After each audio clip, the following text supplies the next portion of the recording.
Snow fell gently on the small town of Evergreen, blanketing the rooftops and tree branches in white. The air was crisp, and the scent of pine wafted through the streets as townsfolk bustled about, preparing for Christmas Eve. In the heart of the town, the old church bells chimed, marking the start of the evening. 12-year-old Clara peered out of the frosted window of her grandmother's cozy house. This was her first Christmas in Evergreen since her parents had decided to move overseas for work. She missed them terribly but knew they'd be returning in a few days. Grandma Agnes, however, was determined to make this Christmas special. Clara, dear, come help me with the cookies. Grandma's warm voice called from the kitchen. Clara joined her grandmother, who was rolling out dough on the counter. The scent of cinnamon and nutmeg filled the room. Together, they shaped stars, bells, and trees, sprinkling sugar on top. Did I ever tell you about the Christmas when the town tree wouldn't light? Grandma Agnes asked with a mischievous twinkle in her eye. No, what happened? Clara asked, her curiosity piqued.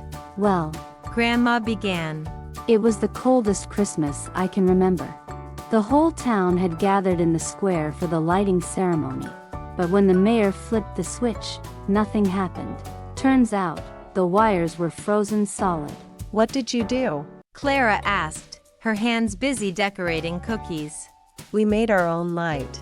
Everyone in the town went home, grabbed their lanterns, candles, and flashlights, and we lit the tree together.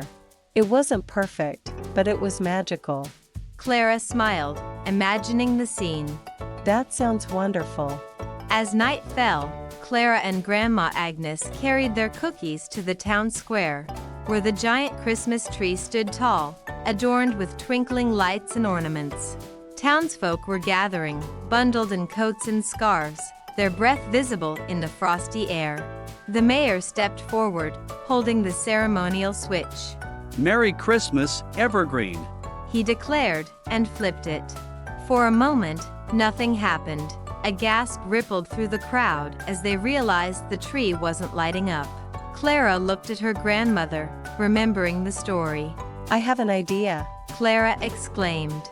She dashed back to the house and returned with a basket of candles. She began handing them out to the crowd. We can make our own light, just like Grandma did years ago. One by one, the candles were lit, their warm glow illuminating the faces of the townspeople. Soon, the entire square was bathed in a golden light. Grandma Agnes smiled proudly as she watched Clara take charge. Just like I did, huh? She whispered. The choir began to sing, and the townsfolk joined in, their voices rising in harmony. Clara felt a warmth in her heart, not just from the candle but from the sense of togetherness. As the last note of Silent Night rang out, the tree suddenly flickered to life, its lights sparkling brilliantly.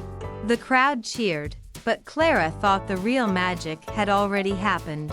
That night, as she climbed into bed, Clara whispered, "Thank you, Grandma, for the best Christmas ever." And in the quiet of the snowy night, Evergreen slept peacefully, its spirit brighter than ever.